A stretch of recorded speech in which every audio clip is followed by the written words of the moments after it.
Hey, what's going on, guys? This is Slime Boss here, and welcome back to some more Super Mario 3D Land. Last time, we took on World 6, and now we are taking on World 7. Let's go! Ah, this has been a great adventure so far.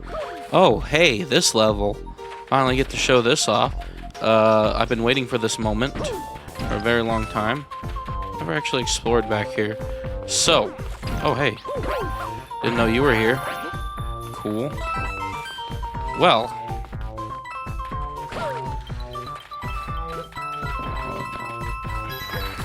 We go ahead and take a look. The flagpole is literally right over there. So what if we just...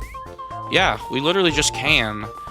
I'm not going to, but you can literally just go to the end. Speedrunner's dream right there. If I've ever seen one, that would be it. I mean... If every level was like that, well, obviously then there would be legitimately no challenge, but you know. Man, that was... I've been imagining that day for a long time, that I would cover that little known secret in a video. And that day is today.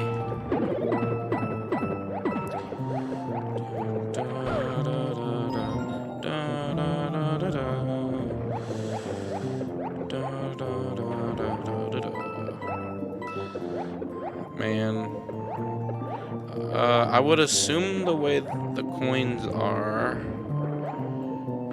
that's the way that it would want me to go.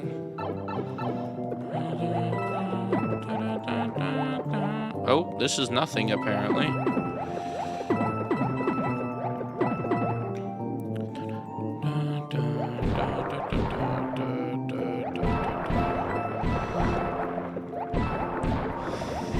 Interesting.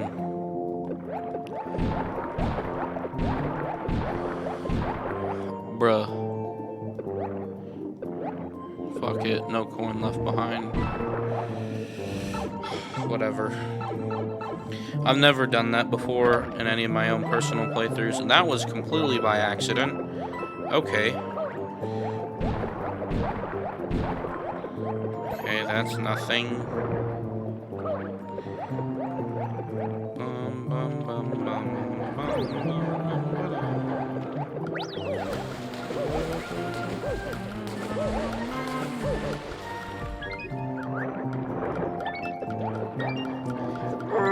Got it. Yay. Don't even need it, but okay.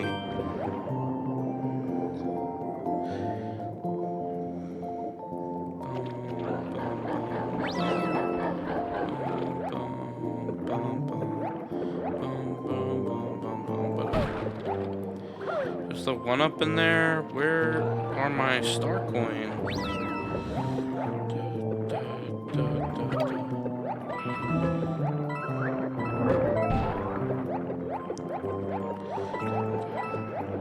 If you don't know, you can actually defeat the eels with the fire flower. It is possible, but I wouldn't recommend it.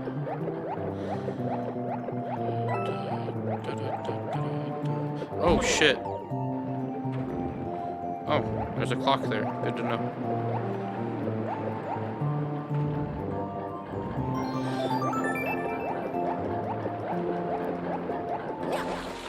They always put the... They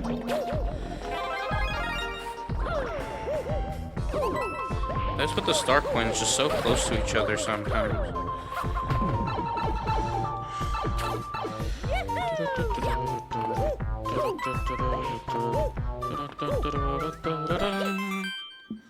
Well, there you go. That was that level. I'm not really a fan of it. If I was going for like a non-100% playthrough, I'd definitely 100% like skip it for sure. Wouldn't even be a question. Well, this is one of my favorite levels. Very nice platforming and theming. I like it a lot. Not the craziest thing in the world, but it sticks out in my mind because it's a little bit challenging for those who aren't awares. And it's a wee bit challenging for those who don't know. And they reuse it a few times, so definitely sticks out.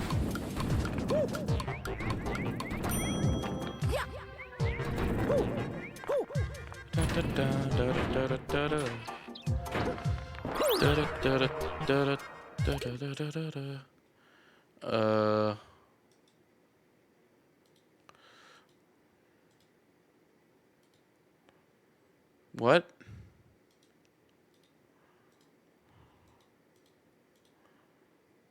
There we go. I don't know why it was reading the top as the bottom.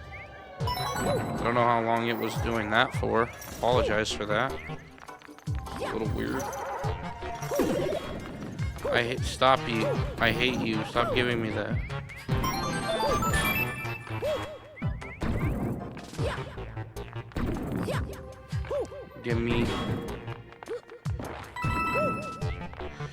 Gibby Tanuki. That's why I was like forced to learn that strategy of going back to the older levels and getting power-ups and stuff, because the game just refuses to give you Tanukis at a certain point. I mean, we are getting close to the end, but still, it's just dumb.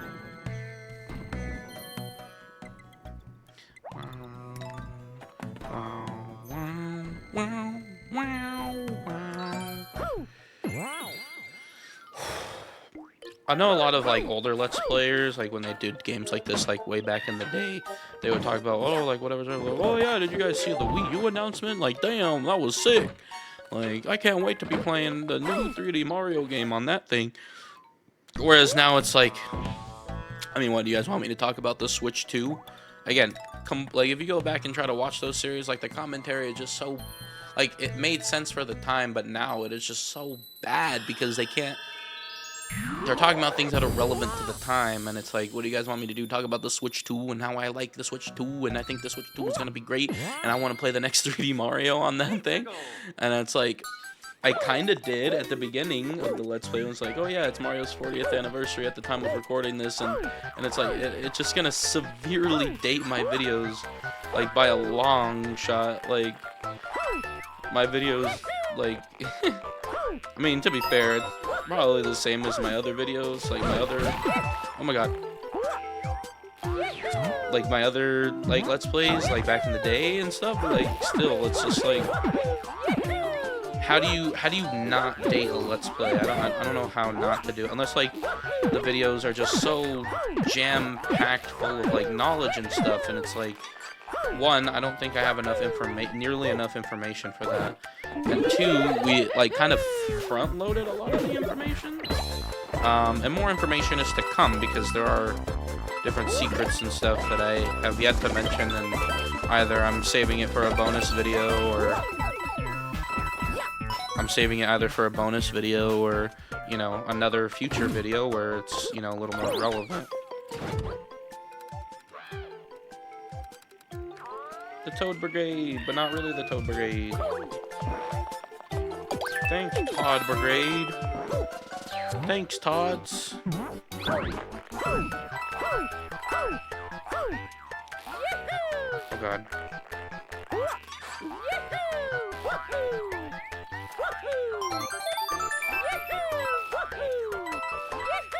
I love it when Nintendo's able to find a way to release a console with a gimmick, right? Like, say, the 3DS or something, and having a game that is pretty much entirely centered around said gimmick. And yet, and like, obviously you'd be missing out a little bit if you didn't, you know, have the gimmick or use the gimmick. But the game is 100% still playable without the gimmick. Like, oh god, I'm not gonna make this, am I? Ugh. I can make it. Let's go. I'm goated. 100% still playable without the game. I'm not playing this in 3D. Like, the 3D gives me a headache in 2025. Like, this is awful. And again, you obviously have things like the 2DS, which are made for those accessibility reasons, and yet, you know, there's a lot of games that, you know, utilize the 3D to their advantage, but you don't really need it. You really don't. Like, you can play this game entirely without the 3D. Now, there's obviously the moments, like even in this level, where there's like required 3D stuff, but it's like you don't even need it. Like, you can kind of use your eyes and attempt to go about it, but still, it's like it's definitely possible.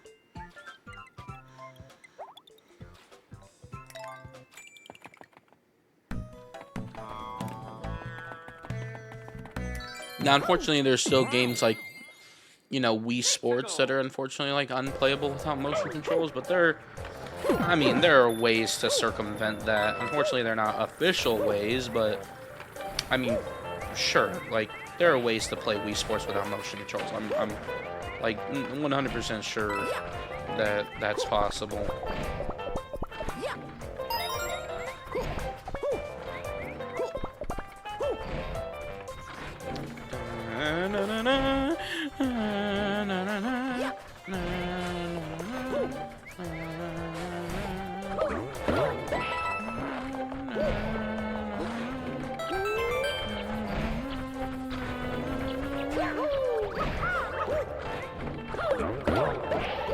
I don't want that.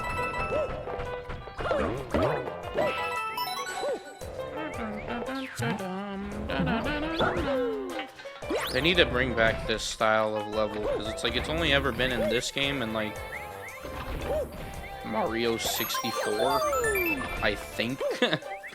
I low-key think it's literally just been those two games. Never brought it back ever again. It's pretty creative, like not too many games that do stuff like this.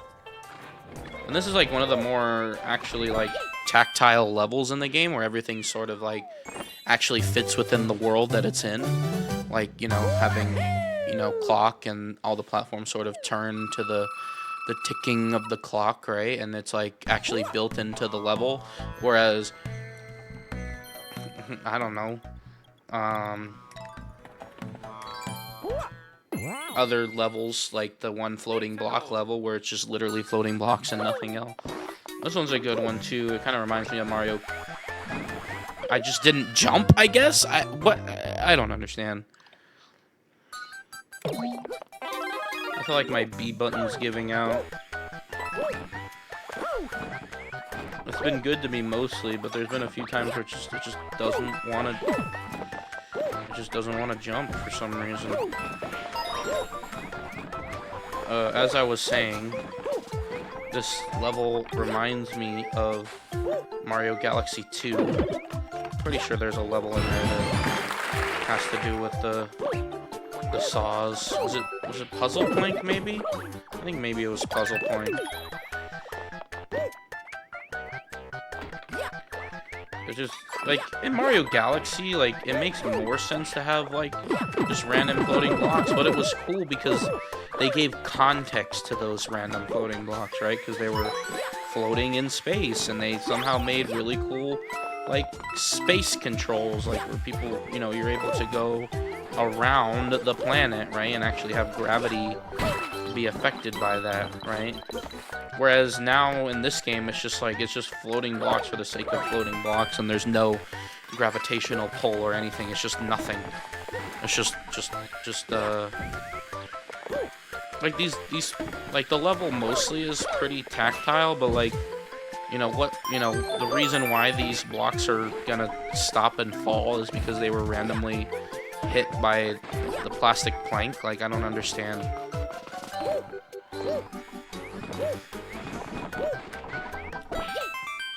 Like, it's a cool creative level, something that's not really been done before, but I mean, it's very similar to a mechanic in Mario Galaxy, and it's done a little differently. And again, the level is a little bit tactile. It's a cardboard sort of self-built level that has like construction going on, right? Also giving vibes of that Galaxy where you just ground pound everything and it flips to the other side. I think it's like Flip Swap Galaxy or something like that. Giving vibes of that as well. And it's like, it has context and it has the building blocks of a great level, but it's just like, then there's just random goofy elements. And that's what's great about like the Donkey Kong Country series, is that all the levels are tactile and built into the environment that's around it. Really smart and really creative of the devs to do things like that. Now, again, even with levels being reused, like in this game or in 3D World, and it's even worse in this game than it is in 3D World. But that is not necessarily bad by any stretch of the imagination. It's definitely creative, for sure. Like, obviously, like, it would be more creative if you just, made more levels, right? But I mean, all in all, just thinking about it, it's like, not too many games take, original concepts that they already made and sort of remix them. And I use that philosophy in one of my Mario Maker levels, in my Mario Maker Super World that I've been trying to build for like almost a decade at this point, where the levels are like the levels. You already have a really good concept for a level. Just make it harder, or make it have some kind of twist, and even you can even like throw people off by making it like a mashup of the previous levels that you had before. And it's, even though it's like sort of uncreative generally, it's like, overall it's creative in its own way.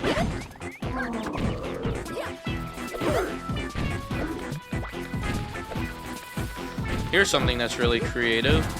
And like the new Soup games, or the like some of the 2D Mario games, they sort of reuse the same bosses and they give it some sort of twist, right?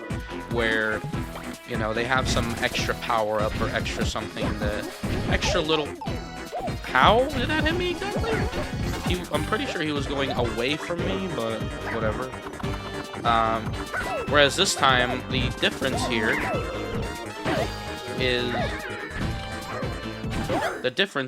is we're fighting two bosses at once, which typically has never really been done in a 3D Mario game before, where you have to, judge two different characters at the same time. That's pretty, again, it's uninspired, but it's definitely creative. Like, not really many games typically do that. And especially Mario, when they follow like a very similar formula. It's very different. It's creative in its own way. And I guess, technically to that end, random floating blocks is also creative, if you want to, say that.